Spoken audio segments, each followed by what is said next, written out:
Subscribe button दबाकर मेरे channel को सब्सक्राइब कीजिए, साथ ही साथ मेरे नए वीडियोस देखने के लिए बेल आइकन को ज़रूर प्रेस कीजिए। Thank you. हेलो बच्चों, मैं हूं पूजा मेहता और मेरे यूट्यूब चैनल स्टडी नेटिक पर आप सभी स्टूडेंट्स का वेलकम है। बच्चों, हम क्लास 11 की अकाउंटिंग पढ़ रहे हैं और यहाँ पर आज हम बिल्कुल नया chapter bill of exchange start करने वाले हैं। इस चैप्टर में हम क्या क्या समझेंगे, इसका इंट्रोडक्शन पार्ट समझेंगे, इसमें कौन कौन सी पार्टीज इन्वॉल्व होती है वो समझेंगे और साथ ही साथ बिल ऑफ एक्सचेंज के एडवांटेज भी समझेंगे। तो बच्चों स्टार्ट करते हैं, लेकिन उससे पहले मेरे चैनल को ज़रूर सब्सक्राइब कीजिए, लाइक कीजिए, कमेंट कीजिए। मुझे मोटिवेशन मिलता है कि हाँ, मेरे चैनल को बच्चे देख रहे हैं, उसे पसंद कर रहे हैं, पर आप सब्सक्राइब ज़रूर कीजिए। तो स्टार्ट करते हैं बिल ऑफ एक्सचेंज। बच्चों, जो गुड्स होता है वो दो तरीके से बेचा जाता है। पहला है कैश और दूसरा होता है क्रेडिट। कैश गुड्स सेल करने में क्या होता है, जो बायर होता है वो सेलर के पास आता है और कहता है कि मुझे सामान खरीदना है, ये लो पैसे और तुम मुझे सामान दे दो। तो सेलर क्या करता है, उसे सामान बेच देता है और उसके पास कैश आ जाता है, वहीं पर ट्रांजैक्शन एंड हो जाता है।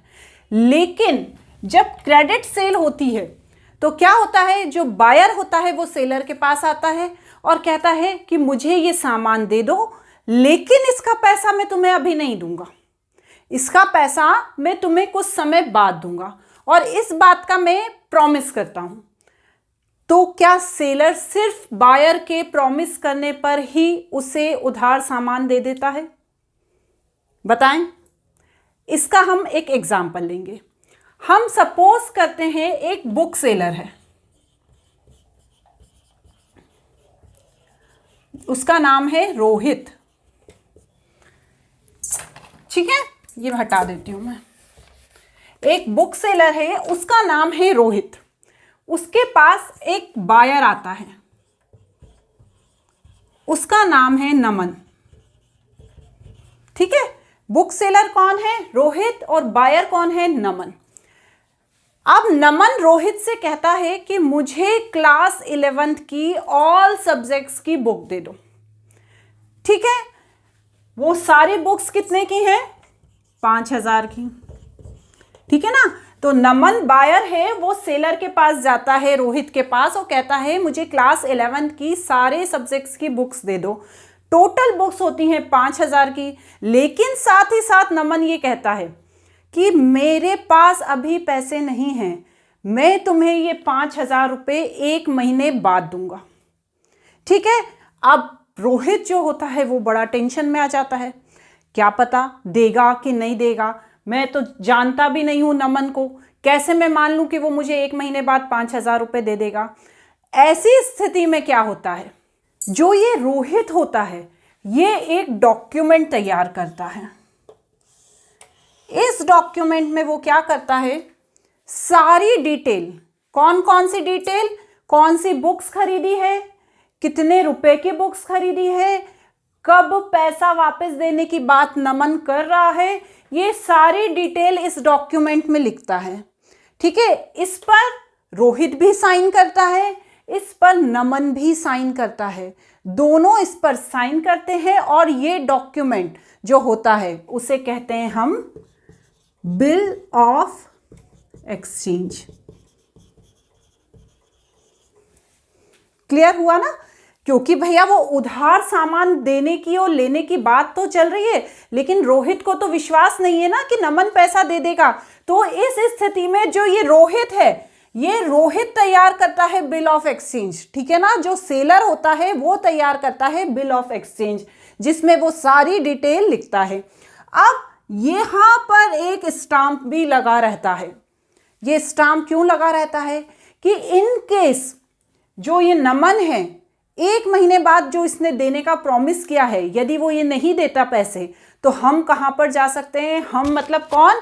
सेलर रोहित। रोहित कहां पर जा सकता है? कोर्ट जा सकता है और कोर्ट में जाकर अपने इस 5000 रुपये की वसूली कर सकता है। ठीक है, तो इसीलिए बिल ऑफ एक्सचेंज को एक लीगल डॉक्यूमेंट भी कहा गया है। क्लियर हुआ? अब यहां पर इसमें कुछ पार्टीज इन्वॉल्व होती हैं। कौन कौन सी पार्टीज इन्वॉल्व होती है ये हमें समझना है। सबसे पहली जो पार्टी होती है वो होती है ड्रॉअर।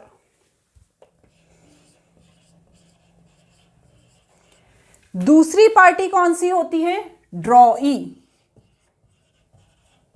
और तीसरी पार्टी भी होती है, कौन सी होती है? पेई। ठीक है, अब मैडम ये पार्टीज क्या होती हैं? और आपने बुक सेलर के ऊपर ड्रॉअर लिख दिया, बायर के ऊपर ड्रॉई लिख दिया और नीचे पेई लिख दिया, तो इसका क्या मतलब है? जो सेलर होता है वही ड्रॉअर होता है। ठीक है ना, क्योंकि ये काउंटिंग की लैंग्वेज है, यहां पर हम सेलर वर्ड यूज नहीं कर सकते, तो यहां पर बुक सेलर रोहित को क्या कहा जाएगा? ड्रॉअर।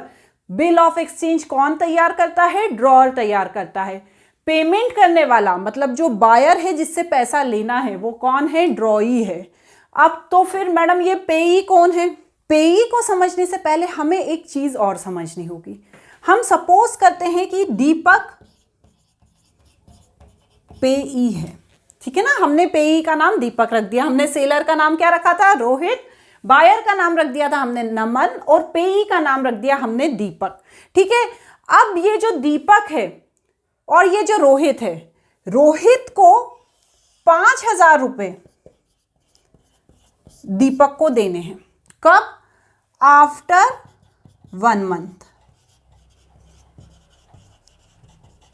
5,000 रुपए 1 महीने बाद इसे दीपक को देने हैं, लेकिन रोहित के पास भी नमन से 5,000 रुपए आने हैं आफ्टर 1 मंथ।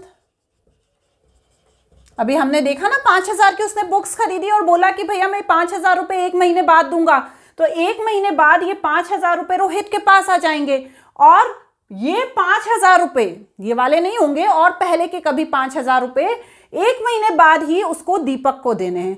तो क्या होगा बच्चों, जो ये रोहित होगा ये क्या करेगा? जो बिल ऑफ एक्सचेंज है उसमें पीछे की तरफ लिख देगा पे टू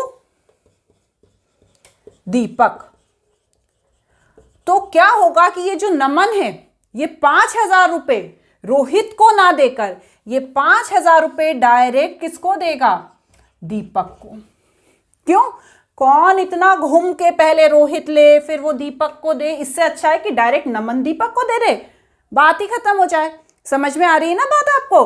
रोहित को दीपक को पैसे देने थे, ठीक है, तो उसने क्या बोला नमन से कि भैया तुमसे मुझे 5,000 रुपए लेने हैं, तो तुम मुझे डायरेक्ट पैसे मत दो, तुम ऐसा करो मुझे किसे देने हैं? दीपक को देने हैं, तो तुम उसे दीपक को दे दो। तो होगा क्या, जो इतना गोल सर्कल बनने वाला था वो ना बन के डायरेक्ट यहां से दीपक को पैसा मिल जाएगा। इस स्थिति में क्या होता है, जो पेई होता है वो कौन होती है? थर्ड पार्टी होती है। लेकिन यदि आपने डायरेक्ट पेमेंट की बात नहीं करी है किसी थर्ड पार्टी की, तो उस स्थिति में ड्रॉअर को भी पेई कहा जा सकता है। ठीक है ना, इसलिए कभी क्वेश्चन में आए ना कि ड्रॉअर को पेई क्यों कह रहे हैं, क्योंकि भैया उसने नहीं लिखा स्लिप पे टू दीपक, वो ये चाहता है कि पैसा सीधा मेरे पास ही आ जाए। उस स्थिति में पेई कौन बन जाएगा? ड्रॉअर बन जाएगा। लेकिन यदि उसने किसी थर्ड पार्टी को पेमेंट करने का लिखा है तो कौन बन जाएगी थर्ड पार्टी? पेई बन जाएगी। क्लियर हुआ? अब हम यहां पर इसके एडवांटेज भी समझ लेते हैं। देखिए, चलिए बच्चों, एडवांटेज यहां पर मैंने कुछ पॉइंट्स लिखे हैं, ठीक है ना। अभी हम सिर्फ ओरल ही समझेंगे, नोट्स में आपको कुछ भी नहीं बताऊंगी, क्योंकि इन्हें समझना अभी ज्यादा इंपॉर्टेंट है। फर्स्ट पॉइंट है facilitate purchase and sale on goods on credit. देखिए, यदि बिल ऑफ एक्सचेंज नहीं होता तो सिर्फ ओरली प्रॉमिस करने से क्या सेल हम कर सकता था सेलर? कि भैया बायर आता और कहता कि मैं तुम्हें प्रॉमिस करता हूं कि 1 महीने बाद 5,000 रुपए दूंगा, तो क्या वो मान लेता? नहीं मान लेता, क्योंकि जब तक उसके पास साइन किया हुआ किसका? बायर का और खुद का कोई लिखित डॉक्यूमेंट नहीं है, तो वो कैसे भरोसा कर लेता? तो बिल ऑफ एक्सचेंज का सबसे बड़ा एडवांटेज ये है कि कोई भी सामान उधार खरीदने या बेचने की जो हेजिटेशन होती थी सेलर की और बायर की, वो खत्म हो गई। क्योंकि भैया यदि वो बोल रहा है कि वो 1 महीने बाद देगा और सेलर उसे बिल ऑफ एक्सचेंज दे रहा है, तो वो डेफिनेटली देगा ही देगा। सेकेंड पॉइंट क्या है? Easy to recover amount. In case क्या होता है, कभी कभी जो बायर होता है वो फ्रॉड निकल जाता है। वो बोलता है यार क्या होता है बिल ऑफ एक्सचेंज, छोड़ो हमें नहीं देखना बिल ऑफ एक्सचेंज क्या है, हम तो नहीं देंगे उसे 5,000 रुपये, ना वो मुझे जानता है ना मैं उसे जानता हूँ, क्यों दूँ। उस स्थिति में जो सेलर होता है वो क्या कर सकता है, जो बिल ऑफ एक्सचेंज जिसपे बायर के भी साइन है उसे लेकर कोर्ट जा सकता है। क्यों जा सकता है, क्योंकि बिल ऑफ एक्सचेंज पे एक स्टाम्प लगा होता है जिसमें ये लिखा होता है कि किसी भी स्थिति में यदि बायर पेमेंट नहीं करता है तो हम कोर्ट में उस पर लीगल कार्रवाई करके उससे पैसा वसूल कर सकते हैं। क्लियर। नेक्स्ट क्या है, it's a source of finance. अब ये bill of exchange source of finance क्या हो गया, हमने अभी क्या एग्जांपल लिया था।